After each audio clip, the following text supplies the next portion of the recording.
Good evening. The victims of Canada's tainted blood tragedy will have their day in court. Tonight, Ottawa and the provinces have announced a full-scale judicial inquiry into the country's blood supply in the early 1980s. Back then, more than 1,000 Canadians who received blood products and transfusions contracted HIV, the virus linked to AIDS. Now their demand for a full-scale inquiry has been answered. The story from our health reporter, Brenda Craig.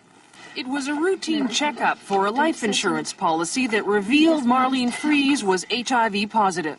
In the early 1980s, Marlene had been given a blood transfusion as therapy for anemia. She and her husband Gerald, who was not infected, were among the first to ask for a public inquiry.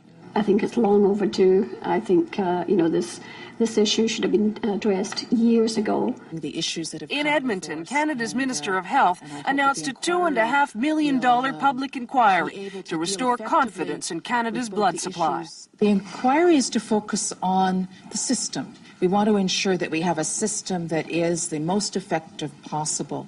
In order to do that, we do have to understand what has happened in the past. Most of the victims were hemophiliacs. They want to know why they weren't warned earlier that HIV was lurking in the blood supply, and why Canada waited until November 1985 to start screening blood, months after screening had begun in the United States and other countries. It's set up for us to have a better blood system, and that's what the Canadian Hemophilia Society wants to see. And transfusion patients want explanations too.